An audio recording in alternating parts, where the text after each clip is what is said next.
ఇవాళ ఆ ఎమ్మెల్యే పోయిండను ఈ ఎమ్మెల్సీ మారిండను కేసీఆర్ సన్నాయి నొక్కులు నొక్కుతున్నాడు. మరి ఇన్నాళ్ళు ఎక్కడ పోయినావు నాయన? మా ఎమ్మెల్యేలను గుంజుకున్నప్పుడు మా కార్యకర్తలు కష్టపడి గెలిపించి అసెంబ్లీకి పంపిస్తే అక్కడి నుంచి అక్కడనే గద్దలాక దండకపోయినప్పుడు ఈ దుఃఖం కనిపించలేదా? ఇవాళ ఎందుకు వచ్చింది? ఎన్నికైన నెల తిరగక ముందే ఈ ప్రభుత్వాన్ని పడగొట్టం, ఈ ప్రభుత్వం పడిపోద్ది అని చెప్పి బీజేపీ వాళ్ళు బీఆర్ఎస్ వాళ్ళు ఒక్కటై కుమ్ముక్కై మన ప్రభుత్వాన్ని పడగొట్టాలని చూసిరు. ఈ ప్రభుత్వం ఉండనే ఉండదు, 3 నెలలు కూడా ఉండనీయమని చెప్పి బీజేపీ వాళ్ళు బీఆర్ఎస్ వాళ్ళు మాట్లాడలేదా? ఇవాళ అక్కడి నుంచి ఈ భూమి మీద బీఆర్ఎస్ ఉండదు, పాతాళానికి పోయిందనే పరిస్థితి వచ్చింది. కాంగ్రెస్ పార్టీ కార్యకర్తలతో పెట్టుకుంటే నీ పార్టీకి పుట్టగతులు ఉండవని నేను ఆయల్లో చెప్పిన. మా కార్యకర్తలు ఉసురు తలిగింది కేసీఆర్, నీకు వాళ్ళ ఉసురు తలిగి దుమ్ము కొట్టుకపోతావు. నీకింక రాజకీయంగా మనుగడ లేదు.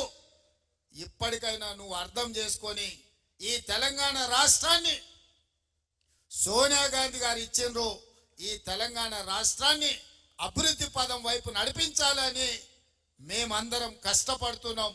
ఇప్పటికైనా తెలంగాణ సమాజానికి క్షమాపణ చెప్పి అభివృద్ధి కోసం కష్టపడుతున్న కాంగ్రెస్ కు అడ్డుపడకుండా చేతనైతే సహకరించు, చేత కాకపోతే ఆ ఫామ్ హౌస్ లో పడుకొని ఏడువు తప్ప ఇంకా కాళ్ళ కట్టెబెట్టాలని తండ్రి కొడుకులు మామ అల్లుళ్ళు చూస్తున్నారు.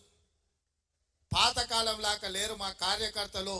ఎవడైనా ఈ ప్రభుత్వానికి కాళ్ళ కట్టెబెట్టాలని చూస్తే ఈపులు విమానమూతం అవుతాయని చెప్పి నేను ఈ సందర్భంగా చెప్పదలుచుకున్నా. తన దాకా వస్తే గాని తెలియదు అన్నట్టుగా ఇవాళ కేసీఆర్ దాకా వస్తే గాని కేసీఆర్ కు తెలుస్తలేదు. ఇవాళ ఢిల్లీకి పోయి 4 రోజుల నుంచి హరీష్ రావు కేటీఆర్ మోడీ చుట్టూతా పిల్లి తిరిగినట్టు తిరుగుతున్నారు. ఏదో ఒకటి చెయ్యి మమ్మల్ని ఎట్లన్నా కాపాడు అని. కాంగ్రెస్ పార్టీ కార్యకర్తల్ని సతాయించినోడు ఎవడైనా లెక్క చెప్పాల్సిందే. ఇవాళ వంతు కేసీఆర్ కు వచ్చింది అని చెప్పి నేను సందర్భంగా తెలియజేస్తున్నా. అందుకే మిత్రులారా, ఇవాళ ఈ వేదిక మీద నుంచి తెలంగాణ రాష్ట్రంలో ఉన్న నిరుద్యోగ యువకులకు నేను ఒక మాట చెప్పదలుచుకున్నా. 10 ఏళ్ళు ఆనాడు తెలంగాణ ఉద్యమంలో తెలంగాణ రాష్ట్రం కోసం కొట్లాడి 10 ఏళ్ళు తెలంగాణ రాష్ట్రం వచ్చినాక మీ ఉద్యోగాల కోసం ఉపాధి కోసం కొట్లాడిను. ఆ 20 ఏళ్లలో ఏ నియామకాలు జరగలేదు. కానీ కాంగ్రెస్ అధికారంలోకి వచ్చిన వెంటనే 90 రోజుల్లో 30,000 ఉద్యోగ ఖాళీలు భర్తీ చేసి నిరుద్యోగ యువకులకు ఉద్యోగాలు ఇచ్చింది కాంగ్రెస్ పార్టీ కాదా? మాకు తెలుసు ఆ బాధ ఏందో.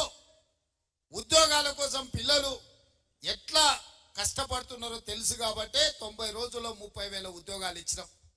ఇదే కాకుండా ప్రభుత్వ ఉద్యోగస్తులకు ఎప్పుడు జీతం వస్తుందో తెలియని పరిస్థితి నుంచి ప్రతి నెల 1వ తారీఖు నాడు ఇవాళ ప్రభుత్వ ఉద్యోగస్తులకు జీతభత్యాలు ఇచ్చే పరిస్థితి కాంగ్రెస్ పార్టీ తీసుకొచ్చింది.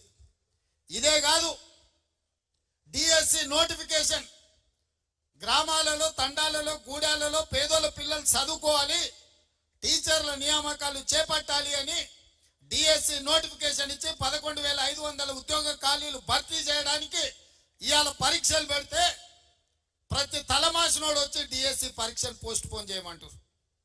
నేను అడగదలుచుకున్న ఈ వేదిక మీద నుంచి 10 ఏళ్ళ డిఎస్సి నోటిఫికేషన్ ఇయ్యనందుకే కదా పిల్లలు కొట్లాడింది, పరీక్షలు పెట్టమన్నది. 2022లో నోటిఫికేషన్ ఇస్తే ఇప్పటి వరకు పరీక్షలు జరగలేదు, పెట్టమనే కదా అన్నది. మనం క్యాలెండర్ డేట్ ప్రకారం ఇవాళ డిఎస్సి నోటిఫికేషన్ ఇచ్చి పరీక్షలు పెడుతుంటే కొంతమంది టిఆర్ఎస్ సన్నాసులు పరీక్షలు రాయనోళ్లను చదువు రానోళ్లను ఇవాళ ప్రభుత్వం పరీక్షలు వేయాలంటారు. గ్రూప్ 1 పరీక్షలు వాయిదాలు వేయాలంటారు. 2022లో ఆనాడు 1:50 లాగా నోటిఫికేషన్ ఇచ్చి పరీక్షలు పెట్టాలనుకుంటూ పెట్టిన పరీక్షల ప్రశ్న పత్రాలు జిరాక్స్ సెంటర్లలో ఎక్కడ పడితే అక్కడ చౌరస్తాలలో పల్లి బఠానీలు అమ్మినట్టు అమ్మితే పరీక్షలు రద్దయిపోయినాయి.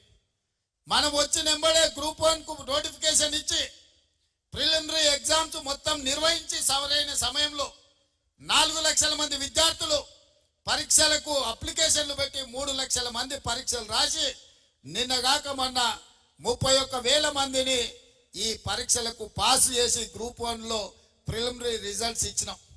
ఇప్పుడు మెయిన్ ఎగ్జామ్స్ మనం పెట్టాలంటే 1:50 కాదు 1:100 విలువ అంటే ఒక ఉద్యోగం ఉంటే 50 మందిని ప్రాథమిక పరీక్షలలో పాస్ చేసి మెయిన్ ఎగ్జామ్స్ కు పిలుస్తామని చెప్పినాం. సగం దూరం వచ్చినాక ఇప్పుడు 50 కాదు 100 మంది పిలువ అంటున్నాం. ఏందయ్యా ఈ దొంగన కొడుకుల ఆలోచన అంటే 1:100 పిలువంగానే కోర్టు స్టే ఇస్తుంది, పరీక్షలు రద్దు చేస్తుంది. నువ్వు నోటిఫికేషన్లా 1:50 ఇచ్చి పరీక్షలు అయిపోయినాక 1:100 ఎట్లా పిలుస్తావు? ఒక ఉద్యోగానికి 50 బదులు ఒక ఉద్యోగానికి 100 మందిని ఎట్లా పిలుస్తావు? అది తప్పు అని కోర్టు పరీక్షల్ని రద్దు చేస్తుంది. మళ్ళీ మొదటి నుంచి మొదలు పెడితే మళ్ళీ ఏడాది పోతుంది.